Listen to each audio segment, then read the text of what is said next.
नमस्कार फ्रेंड्स, मैंने आपको स्टार्ट किया है पॉलिटिकल साइंस और सेमेस्टर 4 का यूनिट नंबर 1, जिसका मैंने पहला टॉपिक आपको समझा दिया, पढ़ा दिया, जो था मीनिंग, कंपैरेटिव पॉलिटिक्स का मीनिंग, नेचर एंड स्कोप। अब दूसरा टॉपिक हम पढ़ रहे हैं distinguish between comparative government and comparative politics. इसके कंपैरेटिव जो गवर्नमेंट है और कंपैरेटिव जो पॉलिटिक्स है, इसमें क्या डिफरेंस है? गवर्नमेंट वही है, पॉलिटिक्स वही है, इसमें डिफरेंस है क्या? इसका ज़्यादा डिफरेंस नहीं है।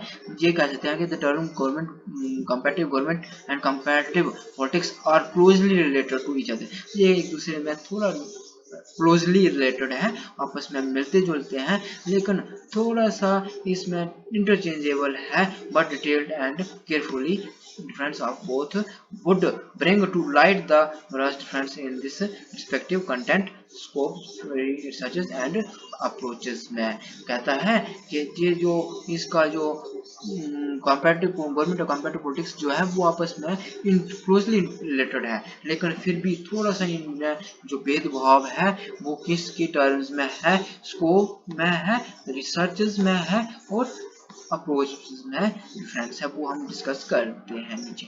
इसमें सबसे पहले हम क्या कहते हैं, कंपैरेटिव पॉलिटिक्स गवर्नमेंट के हम थोड़ा सा डेफिनेशन देख रहे हैं। तो फ्री मैन ने इसके बारे में बताया था कि कंपैरेटिव गवर्नमेंट जो है वो क्या है, study of political institution and forms of government. वही सिर्फ पॉलिटिकल इंस्टीट्यूशन के बारे में पढ़ता है, लेकिन ये आगे क्या था, पॉलिटिकल इस जगह पे एंड इट्स पॉलिटिकल एक्टिविटीज आ जाता था, पॉलिटिकल सिस्टम आ जाता था। लेकिन जहाँ पे अभी आ रहा है फॉर्म्स ऑफ गवर्नमेंट, जब हम पढ़े थे कंपैरेटिव पॉलिटिक्स, उसमें यहाँ इस जगह पे आता था कंपैरेटिव नहीं पॉलिटिकल सिस्टम्स, लेकिन अभी आ रहा है फॉर्म्स ऑफ गवर्नमेंट। इतना ही डिफरेंस है हमारे गवर्नमेंट में और कंपैरेटिव गवर्नमेंट में और कंपैरेटिव पॉलिटिक्स में। अब दूसरा जो डिफरेंस है, मेन डिफरेंस हम दिखाएंगे पॉइंट वाइज, वो है comparative politics is narrow term. ये एक नैरो टर्म है, मतलब छोटी सी टर्म है, लेकिन ये ब्रॉड है। कंपैरेटिव पॉलिटिक्स में पूरा आ जाता है। जी गवर्नमेंट जो होती है वो सिर्फ एक स्टेट तक ही महदूद रहती है। ये पॉलिटिक्स का जब हम पॉलिटिक्स बोल देते हैं, उसमें पूरी वर्ल्ड की जो पॉलिटिक्स है वो इसमें आ जाती है, इसलिए हम इसको नैरो और इसको ब्रॉड कहते हैं। ठीक है। और दूसरा टॉपिक रहा है it is only a theoretical work. हाँ, ये कहते हैं कि कंपैरेटिव पॉलिटिक्स में कंपैरेटिव गवर्नमेंट है वो कहाँ से आई थी, थ्योरी से आई थी। ये सिर्फ थ्योरी दी थी, बुक में लिखा गया था और उसी को हमने ये कह दिए थे कि कंपैरेटिव गवर्नमेंट है। लेकिन जो कंपैरेटिव पॉलिटिक्स थी वो सबसे पहले प्रैक्टिसाइज्ड की गई थी, उसके बाद इसकी थ्योरी लिखी गई थी। और जो हमारा कंपैरेटिव गवर्नमेंट है it is quite old stream. जब पुराने ज़माने में होते थे, पुराने जो हमारे पॉलिटिकल साइंटिस्ट थे उन्होंने दिए थे और लिखे थे, और वो सिर्फ थ्योरी में ही लिखे थे, वो प्रैक्टिकली काम नहीं करते थे, वो थ्योरी में देते थे और वही हम लागू कर देते थे। लेकिन जो आप पॉलिटिकल कंपैरेटिव पॉलिटिक्स जो है वो न्यू ब्रांड है और इसको पहले प्रैक्टिकली किया गया है, फिर उसके बाद थ्योरेटिकली इसको लिखा गया है। और चौथा पॉइंट आ जाए, it mainly focused on the study of political structure.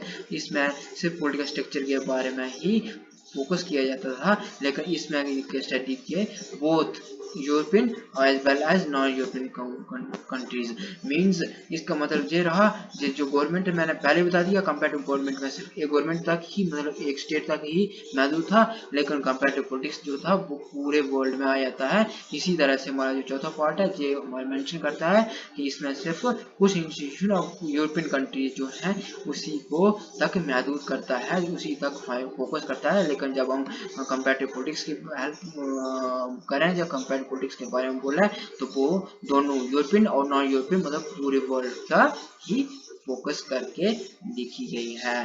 पांचवा पॉइंट आता है it is concern with behaviour, institution, process, ideas and values of one nation. एक नेशन के जो बिहेवियर है, इंस्टीट्यूशन है, प्रोसेस, आइडियाज हैं, वैल्यूज हैं, उस पर डिपेंड करता है, कंसर्न करता है, डिपेंड करता है। लेकिन ये जो कंसर्न करता है कंपैरेटिव पॉलिटिक्स, वो करता है institution, behaviour, process, ideas, value और डिफरेंट नेशन, अलग अलग किस्म के नेशन। इधर एक ही नेशन आएगा गवर्नमेंट में, कंपैरेटिव गवर्नमेंट में एक ही नेशन आएगा, एक ही कंट्री आएगी, लेकिन इसमें पूरी सारी कंट्री आएंगी, पूरा वर्ल्ड आएगा। मैंने आपको पहले ही समझा दी थी ये वाली बात।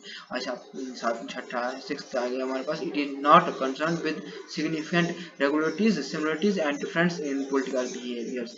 उन्होंने कहा कि ये सिर्फ significant regularity dissimilarity and difference in political behaviour के पर ही ना कंसर्न करता है, और ये कहता है इस पे कंसर्न करता है, मतलब इसमें सिमिलरिटी डिफरेंस और पॉलिटिकल सिस्टम के डिफरेंस बिहेवियर को कंसर्न करता है, लेकिन ये कंसर्न नहीं करता है इसको, पॉलिटिकल बिहेवियर को कंसर्न नहीं करता, ये डायरेक्ट नेशन का बिहेवियर देखता है, ना कि पॉलिटिकल का बिहेवियर। लेकिन जो कंपेयर टू पॉलिटिक्स है वो पॉलिटिकल का बिहेवियर देखता है। इस तरह से जब डेफिनेशन हम बोलते हैं तो उस टाइम डेफिनेशन में political institution and forms of government आता है। जब कंपैरेटिव गवर्नमेंट की डेफिनेशन पढ़ते हैं, तो जब हम कंपैरेटिव पॉलिटिक्स की डेफिनेशन पढ़ते हैं, तब मैं आपको बताता हूँ अभी, तब वो क्या आता है हमारे पास, ये देखो पॉलिटिकल सिस्टम आता है, क्या कहता है, comparative study of nation and there political system, है ना, ये बताया गया था पॉलिटिकल सिस्टम। इधर भी हमारे पास दिखाया गया है पॉलिटिकल बिहेवियर आया हुआ है, comparative politics type political behaviour आता है। लेकिन उस टाइम जब हम कंपैरेटिव गवर्नमेंट कहते हैं, उस टाइम ये या तो उस टाइम क्या आता है, गवर्नमेंट आता है, या वन नेशन आता है, वन स्टेट आता है, कुछ भी आता है। इस तरह से कंक्लूजन हम ये इसका दे दें, to conclude it can be said that comparative politics and comparative government are not truly identical or interchanged concepts but are altogether different in scope, range and approach extra।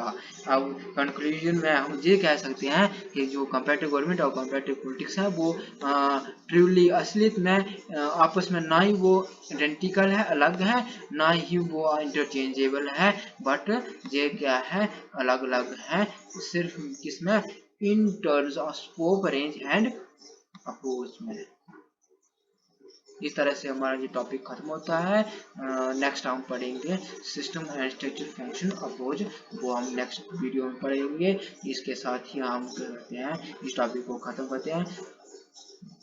जय हिंद।